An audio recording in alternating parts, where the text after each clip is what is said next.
وعلما نافعا لا ينسى وتوفيقا دائما وصحة ويقينا آمين يا رب العالمين. Alhamdulillah kaum muslimin rahimani wa rahimakumullah. Sebelum kita melanjutkan pengajian pada malam hari ini, yang pertama kita mendoakan guru kita Al-Ustaz Ashkuri Abu Kisri hafizahullah ta'ala. Beliau sakit dirawat di PKU.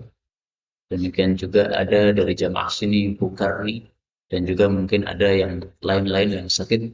Kita doakan untuk semuanya. Bahkan kita niatkan untuk seluruh kaum muslimin di belahan bumi manapun yang lagi sakit, supaya doa kita lebih menyeluruh dan bermanfaat.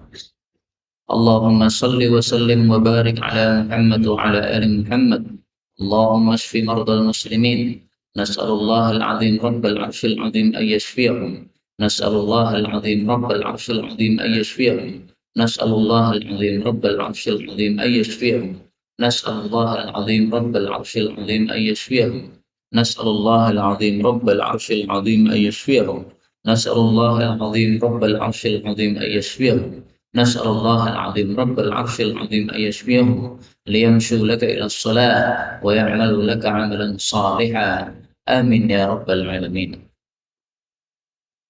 Kemudian yang kedua, saya akan bacakan kepada panjenengan matan Safinatun Najah, yaitu satu kitab fikih Syafi'i yang sangat terkenal sekali. Yang kitab ini ditulis oleh ulama Indonesia tapi Yaman. Maksudnya gimana? Maksudnya dia ulama Yaman tapi tinggal di Indonesia. Tapi meskipun demikian, kitab ini terkenal di seluruh negara-negara muslim, tidak hanya di Indonesia saja. Dibaca di negara Arab, demikian juga dibaca di pesantren-pesantren Indonesia. Ini karena diberkahi oleh Allah Subhanahu wa ta'ala. Nah, maka di sini saya akan membahas sedikit saja tentang masalah menjamak salat dalam mazhab Syafi'i. Dalam mazhab apa? Syafi'i. Di sini beliau mengatakan, faslun pasal syurutu jam'i taqdim, syarat-syarat menjamak takdim. Arba'atun, ada 4. Jamak itu maksudnya menggabungkan antara dua salat, zuhur dengan asar, maghrib dengan isya. Takdim itu maksudnya didahulukan, artinya kita salat asarnya digabungkan dengan zuhur, berarti di waktu zuhur. Kita salat isya digabungkan dengan maghribnya di waktu maghrib. Nah, itu takdim, didahulukan. Syaratnya ada 4. Yang pertama adalah al-bida'ah bil mula, harus dimulai salat yang pertama dulu. Maka tidak boleh salat asar kemudian zuhur, atau salat isya kemudian maghrib, tidak boleh. Harus maghrib dulu baru kemudian isya. Ini kalau jamaknya jamak takdim. Tapi kalau jamaknya jamak takhir, tidak harus urut. Misalnya kita seorang musafir, mampir di tengah perjalanan, di situ sudah ada sholat isya. Kita ikut sholat isya dengan niat sholat isya, tidak apa-apa. Padahal belum sholat maghrib. Sholat maghribnya kapan? Nanti setelah imam salam dari sholat isya.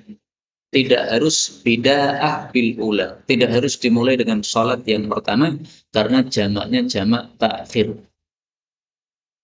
Kemudian syarat yang kedua, niyatul jam'i, niat untuk jamak. Niat untuk jamak maksudnya adalah pada saat kita melakukan sholat yang pertama. Misalnya maghrib dijamak dengan isya. Sebabnya apa? Sebabnya hujan. Nah, niatnya berarti ketika kita sholat maghrib, itu sudah niat jamak. Maka dalam mazhab Syafi'i, seandainya kita sholat maghrib belum niat jamak karena tidak ada hujan, di rakaat ketiga hujan deras sampai dahsyat sekali, sampai tidak terdengar suara imam, itu tidak bisa jamak. Kenapa? Karena belum ada niat jamak pada saat memulai sholat yang pertama. Ini mazhab Syafi'i ya. Saya tidak bicara mazhab lain. Mazhab Syafi'i. Syarat yang ketiga, al-muwalatu bainahuma. Harus berkesinambungan dua sholat tadi. Jadi maghrib selesai, langsung isya. Adapun kalau dijeda yang banyak, misalnya dijeda untuk makan dulu, atau dijeda untuk minum kopi dulu, santai-santai, ngobrol-ngobrol, habis itu kemudian baru jamak, tidak bisa. Kemudian syarat yang keempat adalah dawamul udhri.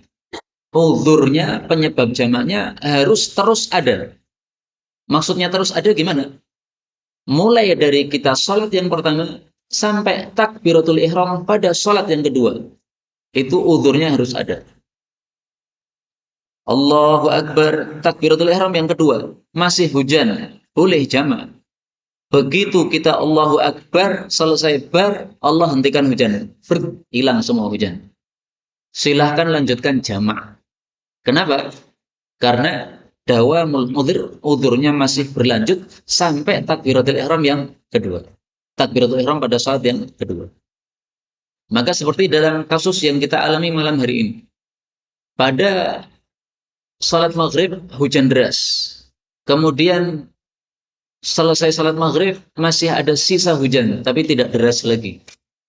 Kemudian kita mulai salat isya, takbiratul ihram masih hujan, juga tidak deras.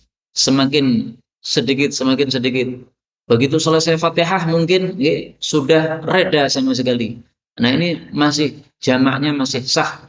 Bahkan tidak boleh kita kemudian membatalkan sholat kita. Ini karena selesai Fatihah sudah tidak ada hujan, maka jamaknya dibatalkan. Tidak boleh. Kenapa tidak boleh? Karena Allah Subhanahu wa taala mengatakan wala tudtilu a'malakum. Pada surat Muhammad ayat 33. Jangan kalian membatalkan amal-amal kalian. Jadi harus dilanjutkan. Nah inilah fikih mazhab Syafi'i yang perlu kita ketahui supaya apabila kita melakukan suatu amal maka kita mengetahui ilmunya.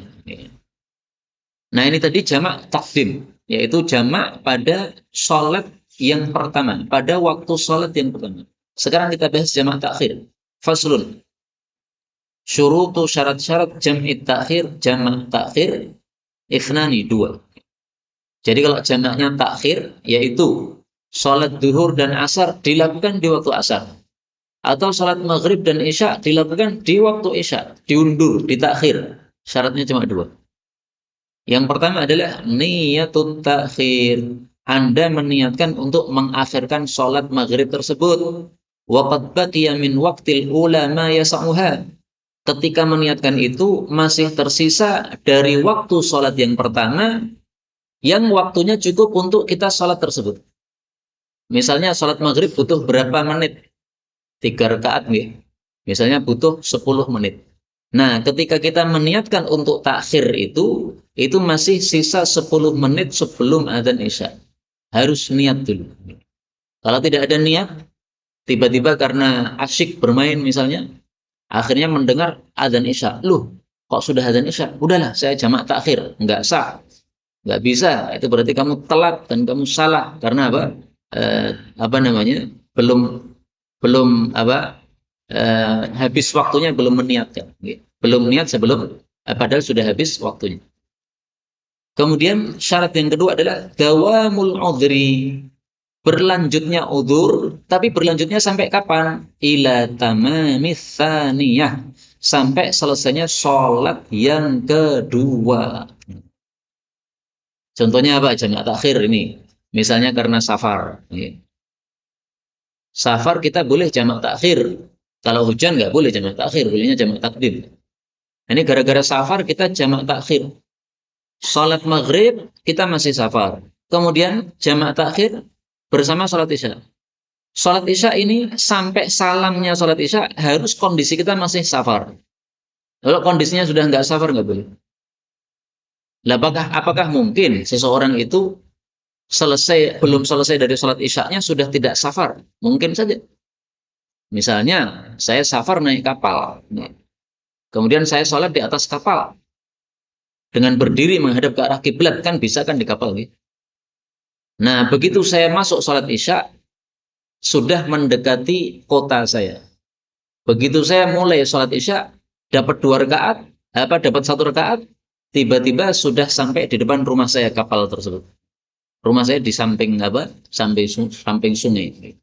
Nah, berarti sampai di depan rumah, sholat saya belum selesai, berarti saya bukan safar lagi karena sudah sampai rumah. Ini tidak sah, jamak takhirnya tidak boleh karena tidak memenuhi syarat. Karena itu kalau mau jamak takhir ya diperhatikan apakah kira-kira sampai salam sholat Isya kita masih kondisi safar atau tidak. Kalau sudah tidak kondisi safar ya jangan dijamak takhir karena apa? Tidak memenuhi syarat. Nah, dari ini kita tahu bahwasanya jamak takhir syaratnya hanya 2, sementara jamak takdim syaratnya 4. Berarti ada 2 syarat yang tidak ada pada jamak takhir. Apa itu? Al-bida'ah bil ula. Dimulai dengan sholat yang pertama. Ini tidak disyaratkan pada jamak takhir. Makanya boleh tidak urut tadi. Sholat Isya dulu, baru kemudian sholat maghrib. Boleh. Sholat asar dulu, baru kemudian sholat duhur. Boleh. Karena jamaknya jamak takhir. Ya. Demikian juga al-muwalat. Berkesinambungan. Nggak disyaratkan. Tidak harus berkesinambungan. Jamak takhir itu. Andaikan saya menjamak maghrib dan isya, tapi di takhir. Setelah saya sholat maghrib, kemudian saya tidak langsung sholat isya, tapi makan malam dulu. Karena makan malam ternyata sudah disiapkan. Nggak masalah. Jadi jamak takhir tidak harus urut dan tidak harus berkesinambungan. Maghrib selesai, kemudian makan malam, nggak masalah. Sholat isyanya habis makan malam karena jamaknya jamak takhir. Nah, inilah kaum muslimin rahimani wa rahimakumullah, fikih tentang jamak yang perlu kita ketahui karena kita umat Islam sering melakukan sholat dalam bentuk jamak, maka kita harus mengetahui fikihnya. Baik, kemudian ada pertanyaan dari jamaah, saya belum menjawabnya pada pertemuan yang kemarin, saya jawab pada hari ini. Ada yang bertanya, bagaimana tentang penguburan jenazah? Apakah penguburan jenazah itu harus kumpul antar satu keluarga? Ini bapaknya, ini ibunya, ini anaknya. Apakah harus satu kuburan atau satu tempat? Maka jawabnya adalah bahwa jenazah itu tidak harus dikumpulkan dalam satu tempat untuk satu keluarga. Meskipun kalau dikumpulkan ya nggak ada masalah, bagus-bagus saja. Sebagaimana yang dilakukan oleh Rasulullah Shallallahu Alaihi Wasallam terhadap jenazahnya Uthman bin Maz'un. Mari kita lihat apa yang dilakukan oleh Nabi terhadap jenazahnya Uthman bin Maz'un. Rasul Shallallahu Alaihi Wasallam hamalaha, membawa batu, fawada'aha, lalu meletakkan batu tadi inda ra'sih, di dekat kepalanya Uthman bin Maz'un. Artinya setelah Uthman dikuburkan, Nabi bawa batu, batunya diletakkan di atas kuburan di dekat area kepala. Untuk apa meletakkan batu itu? Beliau katakan, ata'allamu biha qabr akhi, supaya saya ngerti disinilah kuburan saudara saya Uthman bin Maz'un. Wa adfinu ilaihi man mata min ahli, dan akan saya gabungkan kepada beliau siapapun keluargaku yang mati. Berarti keluarga Nabi yang mati digabungkan dengan jenazahnya Uthman bin Maz'un ini. Ini hadisnya riwayat Abu Dawud, derajatnya hasan. Maka kalau mau sekeluarga kumpul ya nggak ada masalah. Apalagi tempat-tempat yang misalnya kuburannya itu adalah harus kita membeli tanahnya. Nah, kita pesan dulu misalnya, kita beli 10 area. Ini area sudah saya beli dulu untuk keluarga-keluarga saya nanti yang mati. Nah, nggak ada masalah. Tapi tidak harus kumpul, nggak harus. Apakah ketika tidak kumpul nanti jadi susah ketika mau ziarah kubur sesama jenazahnya? Sesama jenazahnya kan bisa saling ziarah itu. Nah, apakah kalau satunya kuburnya di timur, satunya di barat, nanti mau berkunjungnya susah? Oh, tidak seperti itu. Itu kan kondisi orang hidup di dunia.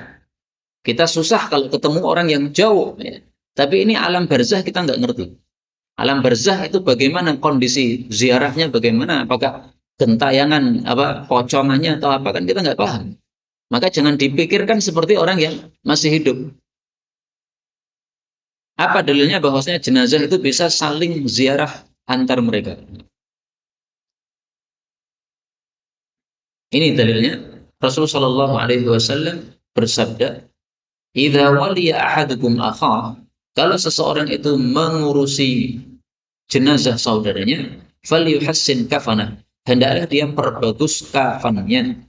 Fa innahum yub'atsuna fi akfanihim, karena mereka dibangkitkan pada kafan mereka, wa yatazawaruna fi akfanihim, mereka juga saling ziarah pada kafan mereka.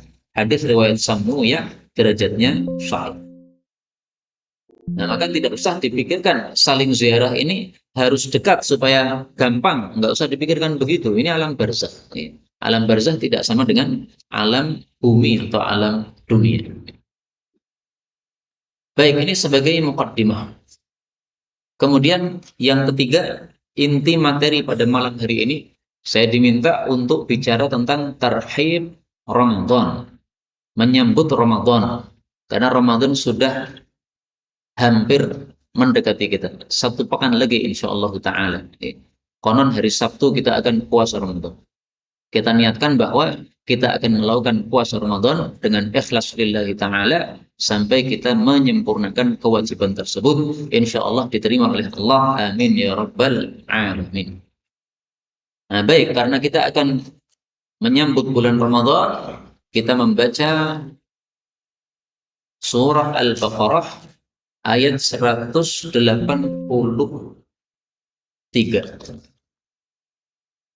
Baik, mari kita baca.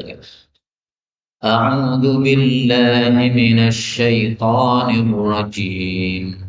Ya ayyuhalladzina amanu kutiba 'alaikumus syiyamu kama kutiba 'alal ladzina min qablikum la'allakum tattaqun.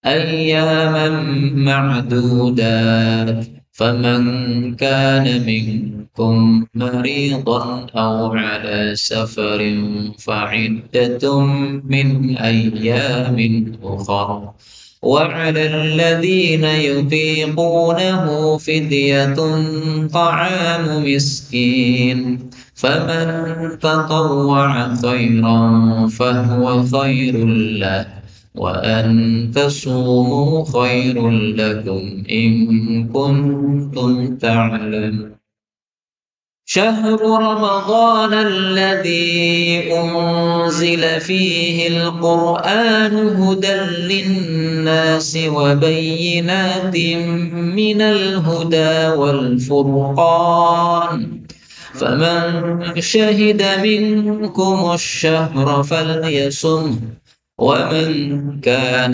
مريضا أو على سفر فعدة من أيام أخر يريد الله بكم اليسر ولا يريد بكم العسر ولتكملوا العدة ولتكبروا الله على ما هداكم ولعلكم تشكرون وإذا سألك عبادي عني فإني قريب أجيب دعوة الداع إذا دعان فليستجيبوا لي وليؤمنوا بي لعلهم يرشدون.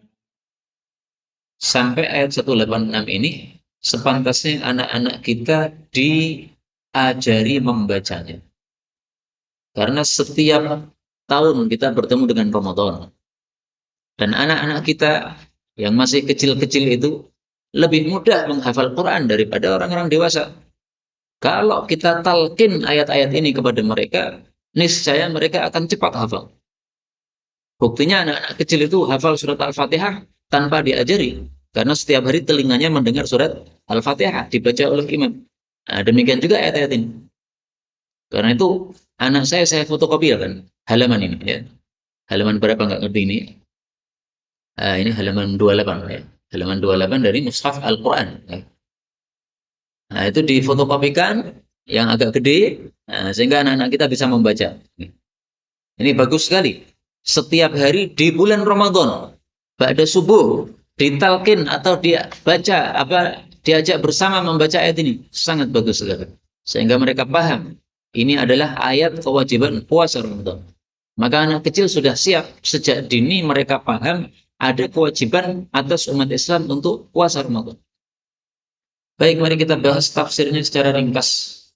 Ya ayyuhalladzina amanu, wahai orang-orang yang beriman, kutiba diwajibkan alaikum atas kalian asyam puasa, kama sebagaimana kutiba diwajibkan ala atas alladzina orang-orang min qablikum sebelum kalian, la'allakum supaya kalian tattaqun bertakwa. Ya ayyuhalladzina amanu, wahai orang-orang yang beriman. Kata-kata ini adalah tanda-tanda ayatnya turun setelah Nabi hijrah ke Madinah. Adapun sebelum Nabi hijrah ke Madinah, biasanya ayatnya itu adalah ya ayyuhan nas, wahai manusia. Karena itu dari ayat ini kita ngerti bahwasanya kewajiban puasa Ramadan itu setelah Nabi hijrah ke Madinah. Para ulama mengatakan kewajiban puasa Ramadan tahun 2 Hijriyah. Berarti Nabi Shallallahu Alaihi Wasallam melakukan puasa Ramadan mulai tahun 2 Hijriyah sampai wafat beliau tahun 11 Hijriyah. Tahun apa? 10 Hijriyah. 10 atau 11 Nabi Shallallahu Alaihi Wasallam. Baik. Kemudian kutiba artinya dalam kamus ditulis. Tapi kenapa diartikan diwajibkan? Memang kutiba itu arti asalnya ditulis, tapi maksudnya diwajibkan.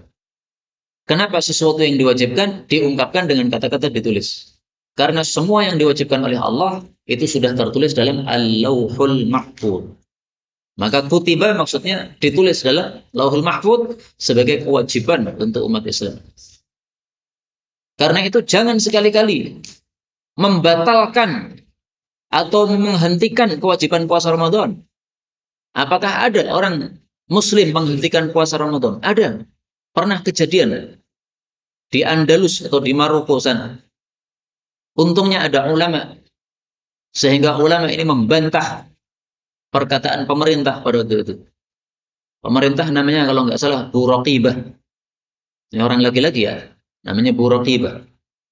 Nah, dia pada suatu hari di bulan Ramadan, dia mengatakan puasa itu menyebabkan kita umat Islam ini jadi kurang dalam berkarya, jadi tidak semangat dalam bekerja. Maka mulai hari ini, mulai tahun ini, tidak usah kalian puasa Ramadan.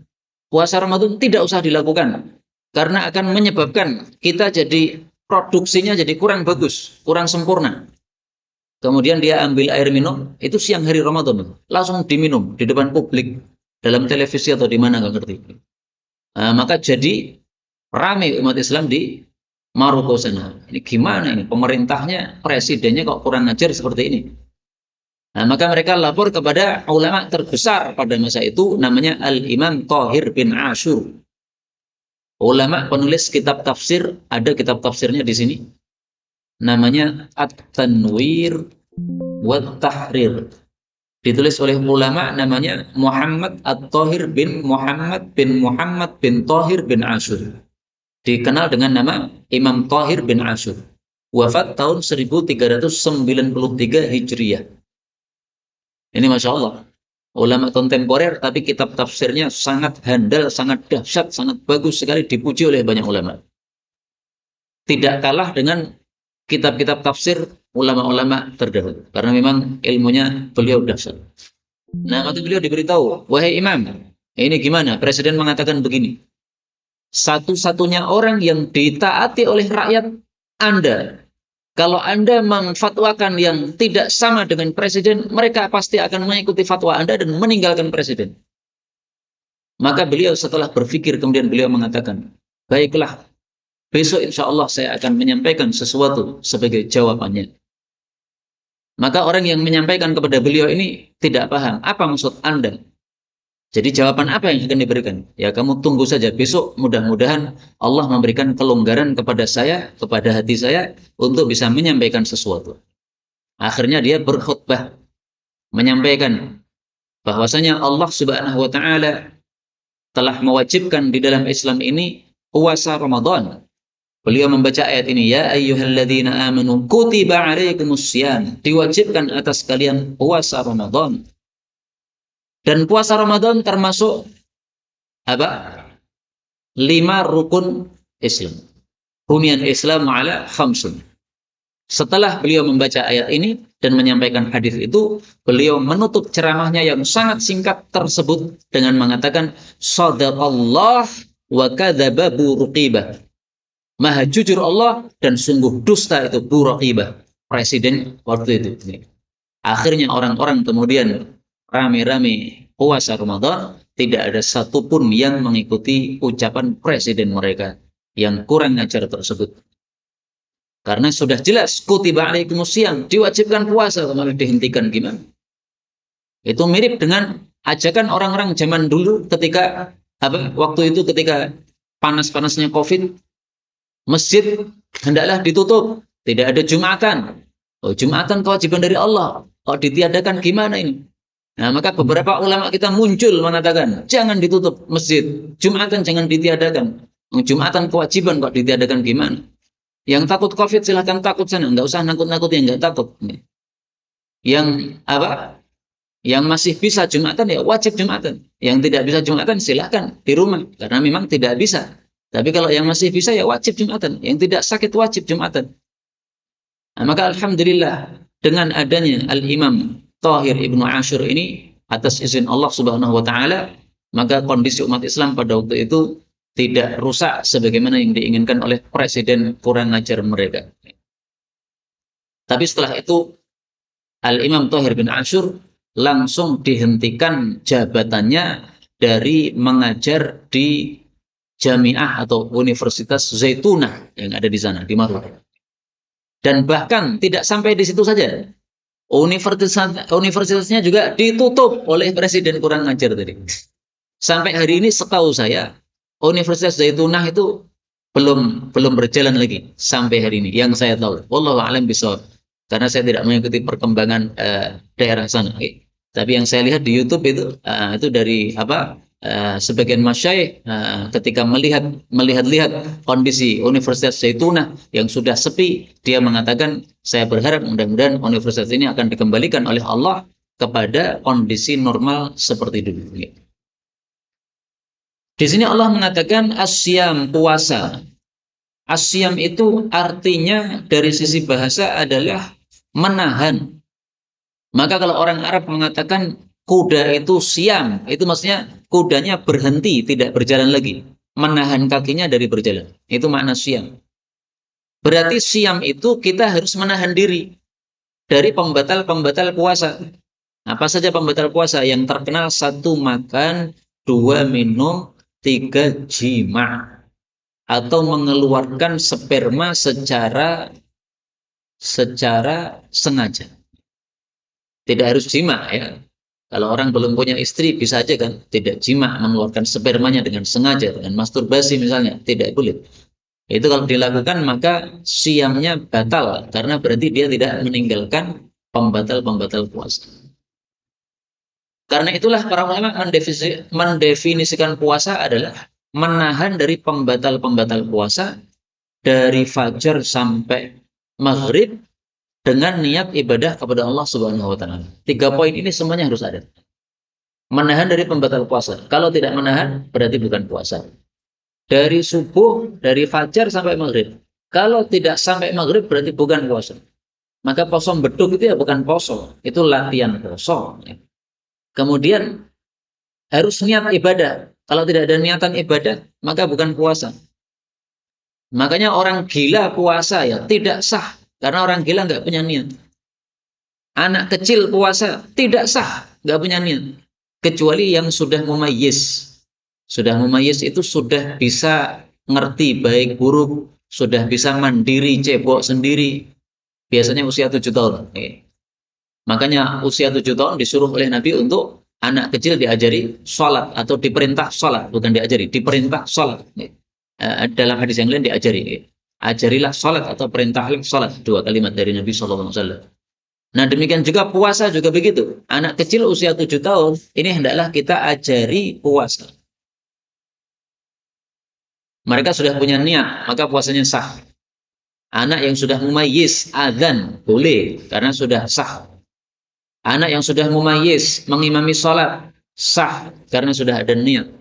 Tapi kalau belum mumayyiz, ya usia 6 tahun ke bawah, belum sampai usia 7 tahun, maka belum sah untuk menjadi muadzin, belum sah untuk menjadi imam, belum sah untuk melakukan puasa, karena tadi anak kecil itu tidak punya niat.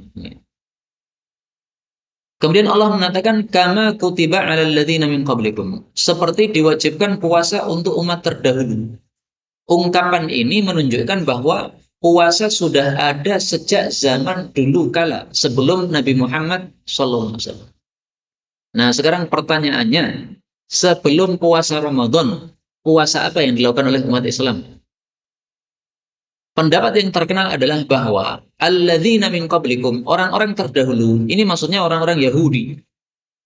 Orang Yahudi, mereka melakukan puasa dua macam. Satu, puasa Asyura. Dua, puasa 3 hari setiap bulan. Nah, itulah yang dilakukan oleh umat Islam sebelum adanya kewajiban puasa Ramadan. Mereka puasa Asyura, wajib. Dan mereka puasa 3 hari setiap bulan, juga apa? Wajib. Meskipun ini masalah khilafiyah, tidak disepakati oleh para ulama. Nah, sebagian pendapat mengatakan begitu. Begitu turun ayat ini, ayat 183 dari surat Al-Baqarah, maka puasa Asyura jadi tidak wajib lagi, meskipun masih tetap disyariatkan. Puasa 3 hari setiap bulan juga tidak wajib lagi, meskipun tetap disyariatkan. Yang wajib ganti apa? Ramadan. Nah, sekarang yang paling inti dari ayat ini adalah kalimat terakhir. Allah mengatakan, la'allakum tattaqun, supaya kalian itu bertakwa kepada Allah Subhanahu wa taala. Jadi inti dari kewajiban puasa itu intinya supaya kita takwa kepada Allah Subhanahu wa taala. Itu intinya. Karena itu kalau puasa tidak menimbulkan takwa, berarti ya puasa kita masih mandul, belum berfungsi sebagaimana mestinya. Karena itu mari kita lihat bagaimana tafsiran Al-Imam As-Sa'di tentang ayat ini. Beliau mengatakan, la'allakum tattaqun, supaya kalian bertakwa. Maksudnya gimana? Fa inna syiyam min akbari asbabit taqwa. Puasa itu termasuk sebab-sebab terbesar yang memunculkan takwa. Li'anna fihi imtithal amrillah. Karena dalam puasa kita melakukan perintah Allah, wajtinaba nahyi, kita meninggalkan larangan Allah. Diperintahkan oleh Allah untuk menahan, kita lakukan. Dilarang oleh Allah untuk makan, kita jauhi. Meskipun berada di kamar, sendiri, gak ada orang. Seandainya kita minum, gak ada yang tahu, gak ada CCTV. Tapi kita sadar, ini dilarang oleh Allah. Kita gak berani minum. Nah, itulah takwa. Famimma shtamala alaihi minat taqwa, termasuk takwa dalam puasa adalah an-shaim yaturku ma harramallahu alaihi. Orang puasa meninggalkan apa yang diharamkan oleh Allah, minal akli, baik itu makan, wasyurbi atau minum, wal jima' atau jima', wa nahwiha, dan sejenisnya, allati tamilu ilaiha nafsuh, yang jiwa itu cenderung untuk melakukannya. Jadi pembatal puasa tidak hanya 3 ini, tapi segala macam yang disukai oleh jiwa yang diharamkan oleh Allah untuk dilakukan pada waktu puasa. Misalnya menggibah. Yang gibah itu ketika tidak puasa juga haram. Tapi ketika puasa lebih haram, lebih dahsyat haramnya. Sehingga orang yang puasa jangan sampai gibah. Kalau gibah nanti puasanya batal pahalanya. Puasanya sah, tapi pahalanya batal. 0, nggak ada pahala. Jadi mestinya udah disiapkan ini ada pahala untuk kamu. Begitu gibah, pahalanya langsung turun. Terus hilang udah. Puasanya sah, tapi apa? Tidak ada pahala. Na'udzubillah min syarri dzalik. Itu seperti orang kerja. Tinggal sebentar sebenarnya. Jam 4 selesai kerja. Tapi jam 3 dia melakukan satu pelanggaran yang menyebabkan tidak mendapatkan gaji hari itu. Ya sudah. Padahal sudah masuk dari pagi sampai sore, sampai jam 3.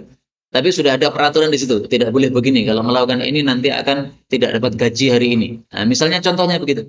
Rugilah kita. Sudah masuk kerja tapi nggak dapat upah sama sekali. Mutaqarriban bidzalika ilallah, mendekatkan dengan puasanya tadi kepada Allah, rajian bitarkiha thawabah, mengharap dengan meninggalkan makan minum tadi pahala dari Allah. Fahada minat taqwa. Maka ini termasuk takwa. Wa minha, termasuk takwa dalam puasa adalah annas-shaim yudarribu nafsahu. Orang yang puasa itu melatih dirinya ala muraqabatillah, untuk merasa diawasi oleh Allah. Orang puasa kan diawasi oleh Allah kan perasaannya kan. Sehingga tidak berani makan, tidak berani minum padahal tadi di kamar sendirian. Nah, mestinya orang yang sudah selesai puasa Ramadan itu senantiasa merasa diawasi oleh Allah dalam semua kondisi. Melihat ada duit tapi bukan milik dia, ya nggak akan diambil.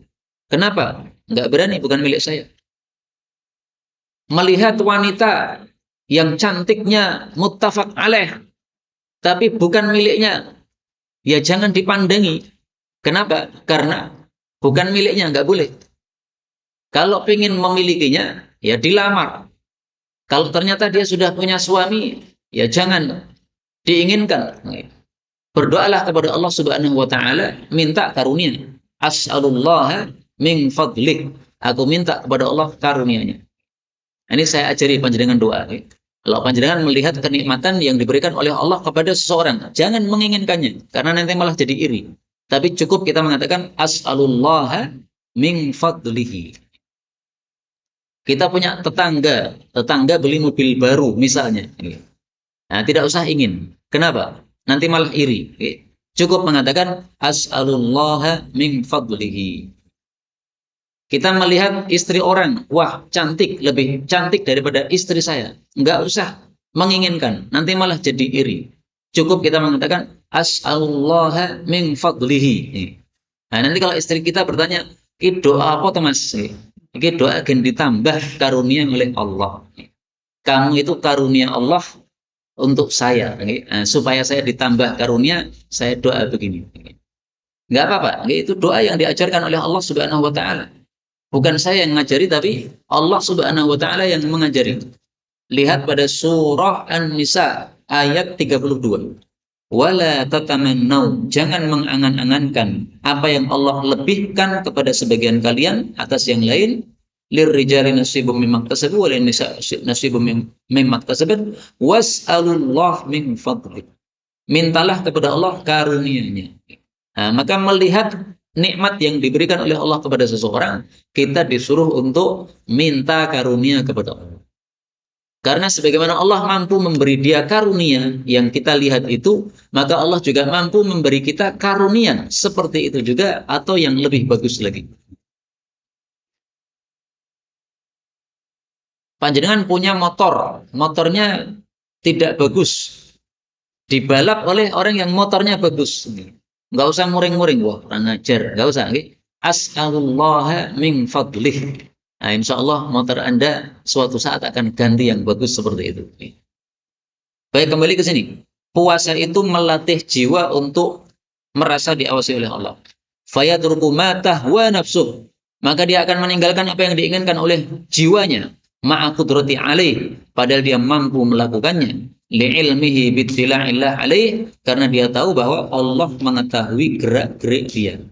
Ini sangat penting ini. Orang puasa bisa muraqabah, bisa merasa diawasi oleh Allah. Kenapa selesai puasa tidak merasa diawasi oleh Allah? Ini berarti belum berlanjut puasanya atau belum sukses betul puasanya. Mestinya selesai puasa, kondisi muraqabah ini berlanjut. Saya diawasi oleh Allah. Karena itu saya sangat senang dengan apa yang ditulis oleh guru kita Ustadz Ashuri di pesantren beliau, madrasah beliau. Itu anak-anak kecil, anak-anak MI itu disuruh setiap hari membaca. Allah melihatku, Allah mengawasiku, ya, dan sebagainya itu. Nah, kalimat-kalimat untuk mendidik anak supaya itu masuk di alam sadar dia bahwasanya, di bawah alam sadar dia bahwasanya dia selalu diawasi oleh Allah Subhanahu wa taala. Dan kita lanjutkan.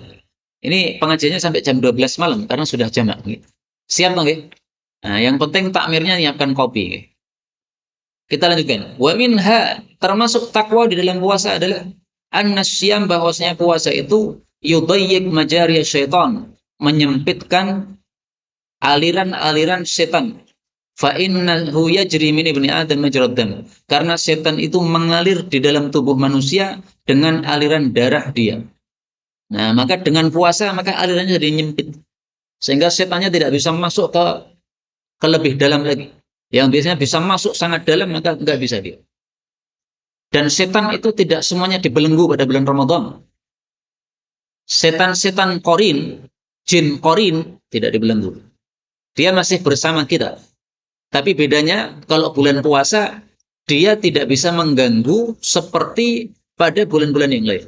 Kenapa? Kondisi kita puasa kemudian menyempit itu jalurnya setan. Nah, maka sisi takwa dari puasa adalah itu. Puasa menyebabkan jalur setan jadi sempit sehingga tidak bisa longgar untuk memasuki tubuh kita. Meskipun masih ada bersama kita. Kemudian wabisyam yad'ufu nufuduhu wa taqillu minhul ma'asi. Dengan sebab puasa maka lemahlah tenaga dia sehingga menjadi sedikit maksiat-maksiat yang dia lakukan. Orang biasanya kalau kenyang dan kondisi kuat, kondisi seger, nah itu maksiat mudah. Tapi kondisi lemas sudah. Ya. Nggak maksiat lagi udah. Ya. Malas mau maksiat apa? Malas sudah lemas. Ya. Wa minha anna shaim fil ghalib takthuru ta'atuh. Orang puasa biasanya banyak berbuat ketaatan. Wa ta'atu min khisalit taqwa. Amal taat termasuk amal-amal takwa. Wa minha, termasuk takwa adalah ketika puasa adalah annal ghaniyya idza dzaqa alamul ju'.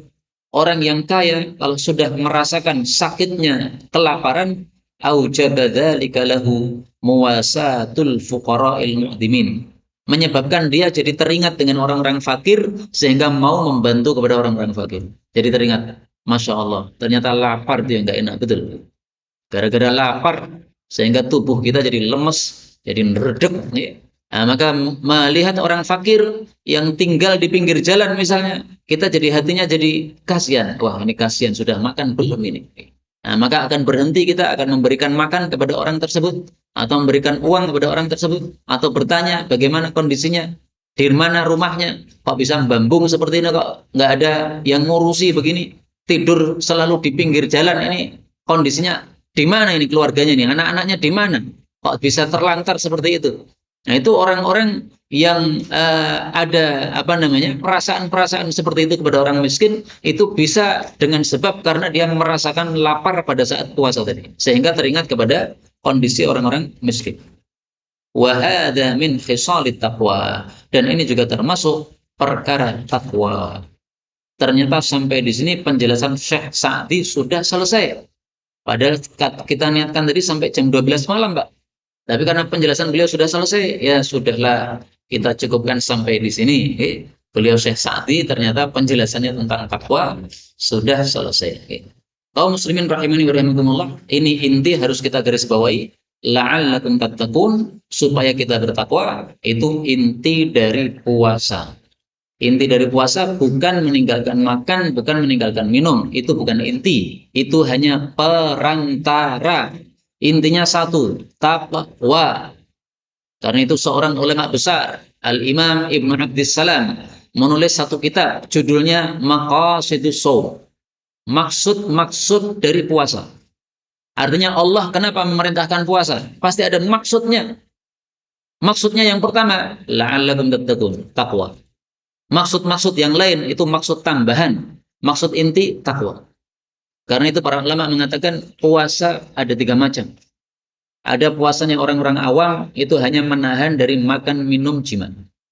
Yang kedua, puasanya orang-orang khusus, selain menahan dari makan, minum, jima, juga menahan dari keharaman-keharaman. Tidak ghibah, tidak nipu, dan sebagainya. Karena dia khawatir kalau dia melakukan keharaman-keharaman, puasanya jadi batal pahalanya tadi. Yang ketiganya yang paling tinggi, puasanya orang-orang khusus di antara orang-orang khusus. Khawasul khawas, orang-orang khusus yang khusus. Mereka puasa dari makan, minum, jima, dan dari keharaman-keharaman, juga hatinya puasa dari selain Allah. Hatinya dikosongkan, tidak mikir selain Allah. nggak mikir dunia, nggak mikir apa-apa, mikirnya fokus kepada Allah Subhanahu wa taala. Nah, orang-orang kayak gini nggak akan mikir nambah bojo mana, nggak akan. Kenapa? Fokus hatinya kepada Allah Subhanahu wa taala. Kalau mau nambah ya nambah aja, nggak usah dipikir, nggak usah apa, nggak usah dibicarakan, langsung aja dipraktekkan. Itu orang-orang khusus kayak begitu. Nah, kita belum sampai kepada tingkatan orang-orang khusus. Kalau kita masih tingkatan orang-orang awam, mari kita tingkatkan pada tingkatan berikutnya orang khusus. Kemudian kalau bisa ditingkatkan lagi khususnya khusus. Inilah yang dapat disampaikan, benarnya dari Allah Ta'ala. Kalaupun ada salahnya, fa astaghfirullahaladzim li wa lakum walhamdulillahi rabbil alamin.